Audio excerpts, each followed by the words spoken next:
2026లో మొదటి చంద్రగ్రహణం మార్చి 3న మంగళవారం సంభవిస్తుంది. ఈ గ్రహణం హోలీ పండుగ రోజే రావడం విశేషం. ఈ గ్రహణానికి సంబంధించిన సమయాలు, పాటించవలసిన నియమాలు మరియు గర్భిణీ స్త్రీలు తీసుకోవలసిన జాగ్రత్తలు ఇక్కడ తెలుసుకుందాం. భారతదేశంలో ఈ గ్రహణం చంద్రోదయం సమయంలో కనిపిస్తుంది. ఇది ఒక పూర్ణ చంద్రగ్రహణం, బ్లడ్ మూన్ అయినప్పటికీ మన దేశంలో పాక్షికంగా, అంటే గ్రహణం చివరి దశలో కనిపిస్తుంది. గ్రహణ ప్రారంభం మధ్యాహ్నం 3:20. ఈ సమయంలో భూమి యొక్క నీడ చంద్రునిపై పడటం మొదలవుతుంది. గ్రహణ మధ్యకాలం సాయంత్రం 5:03. ఈ సమయంలో చంద్రుడు పూర్తిగా ఎరుపు రంగులో కనిపిస్తాడు. చంద్రోదయం సాయంత్రం 6:15 నుండి 6:40 మధ్యలో వివిధ నగరాల్లో చంద్రుడు కనిపిస్తాడు. అప్పటికే గ్రహణం పాక్షికంగా ముగింపు దశలో ఉంటుంది. గ్రహణం ముగింపు సాయంత్రం 6:47. గ్రహణ సమయంలో చేయవలసినవి. గ్రహణ సమయంలో మనస్సు చాలా సున్నితంగా ఉంటుంది. ఈ సమయంలో ఓం నమఃశివాయ లేదా మీ ఇష్టదైవ మంత్రాన్ని జపించడం వల్ల 100 రెట్లు ఎక్కువ ఫలితం ఉంటుందని శాస్త్రాలు చెబుతున్నాయి. గ్రహణానికి ముందే వండిన పదార్థాలు, నిల్వ ఉంచిన పచ్చళ్ళు, పాలు, పెరుగు మరియు త్రాగే నీటిలో తులసి ఆకులను వేయాలి. తులసికి ఉన్న యాంటీ రేడియేషన్ గుణాలు ఆహారాన్ని కలుషితం కాకుండా కాపాడతాయి.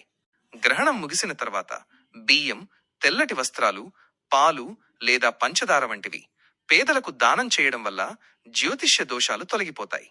గ్రహణం ముగిసిన వెంటనే ఇల్లు తుడిచి గంగాజలంతో ప్రోక్షణం చేయాలి. ఆ తర్వాతే స్నానం చేసి పూజ చేసుకోవాలి. గ్రహణ సమయంలో చేయకూడనివి. గ్రహణ సమయంలో సూర్య, చంద్రకిరణాల ప్రభావం వల్ల జీర్ణశక్తి తగ్గుతుంది. కాబట్టి ఈ సమయంలో ఆహారం తీసుకోవడం వల్ల ఆరోగ్య సమస్యలు వచ్చే అవకాశం ఉంది. గ్రహణ సమయంలో నిద్రపోవడం వల్ల శరీరంలో తామస గుణం పెరుగుతుందని, అది బద్ధకానికి దారితీస్తుందని నమ్ముతారు. గ్రహణ సమయంలో ప్రతికూల శక్తి ఎక్కువగా ఉంటుంది. కాబట్టి ఎలాంటి వ్యాపార ఒప్పందాలు లేదా శుభకార్యాలు చేయకూడదు.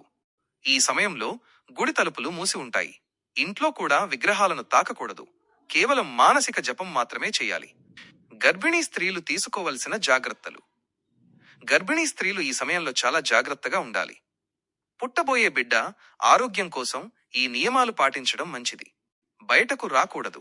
చంద్రగ్రహణ కిరణాలు నేరుగా గర్భిణీపై పడటం మంచిది కాదు.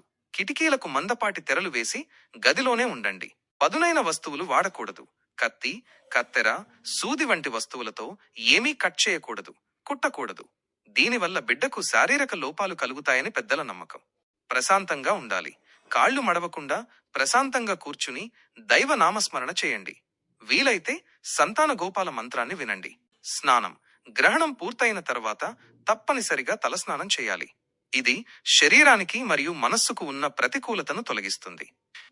చూశారుగా, 2026 మార్చి 3న రాబోయే చంద్రగ్రహణం గురించి పూర్తి వివరాలు. ఇది ఖగోళపరంగా ఎంత అద్భుతమో, ఆధ్యాత్మికంగా అంత పవిత్రమైనది. ఈ సమాచారం మీకు నచ్చితే లైక్ చేయండి. మీ స్నేహితులకు మరియు కుటుంబ సభ్యులకు షేర్ చేయండి. మరిన్ని భక్తి మరియు జ్యోతిష్య విషయాల కోసం మా ఛానల్ని ఇప్పుడే సబ్స్క్రైబ్ చేసుకోండి. ధన్యవాదాలు.